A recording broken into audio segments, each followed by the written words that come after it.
Hi guys, আমি মুর্শিদা। আমি আপনাদের দেখাবো আজকে চিকেন পকোড়া। প্রথমে চিকেনগুলোকে এরকম ছোট ছোট করে কাট করে নিয়েছি। তারপর চিকেন পকোড়ার জন্য বানাতে লাগবে হচ্ছে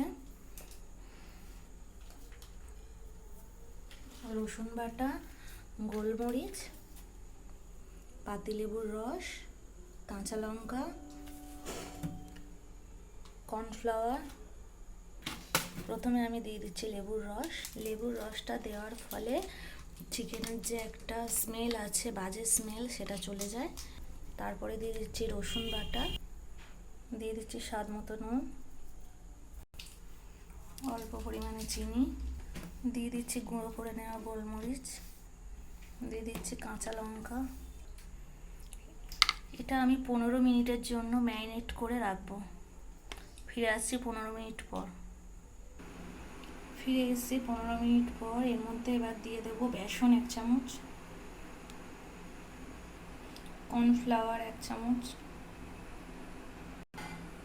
এবার এই দুটোকে একসঙ্গে মিক্সড করে নেব। আপনারা চাইলে এর মধ্যে ডিম অ্যাড করতে পারেন। ডিম অ্যাড করলে জল লাগবে না। আমি এখানে 1 চা চামচ জল দিয়ে দেব মিক্সটা ভালো হওয়ার জন্য।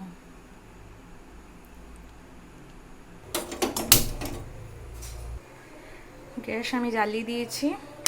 এবারে দিয়ে দেবো কড়ার মধ্যে সাদা তেল। তেল গরম হয়ে গেছে। একে একে আমি চিকেনগুলোকে তেলের মধ্যে ছেড়ে দেব। পাকোড়াটা ভাজার সময় গ্যাসের ফ্লেমটা একদম মিডিয়াম টু লো ফ্লেমে ভাজতে হবে, নাহলে উপর থেকে ভাজা হয়ে যাবে কিন্তু ভেতরে মাংসটা কাঁচা থাকবে। সেই জন্য আস্তে দিয়েই ভাজতে হবে।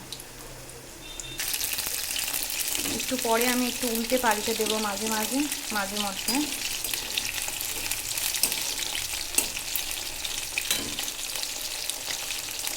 এক পিঠ হয়ে গেলে আর এক পিঠ উল্টে দেবো।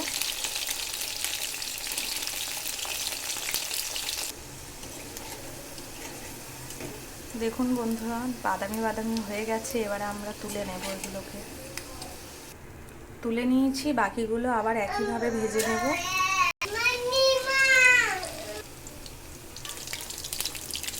আমার ভিডিও যদি আপনাদের ভালো লেগে থাকে তাহলে লাইক, কমেন্ট, শেয়ার করে দেবেন। আর পরের ভিডিও দেখার জন্য চ্যানেলটি অবশ্যই সাবস্ক্রাইব করে দেবেন।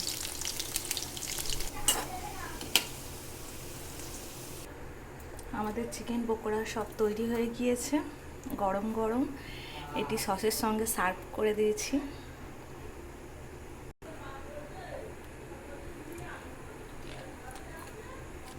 আপনারাও বাড়িতে অবশ্যই ট্রাই করবেন। আজকে পর্যন্ত টাটা।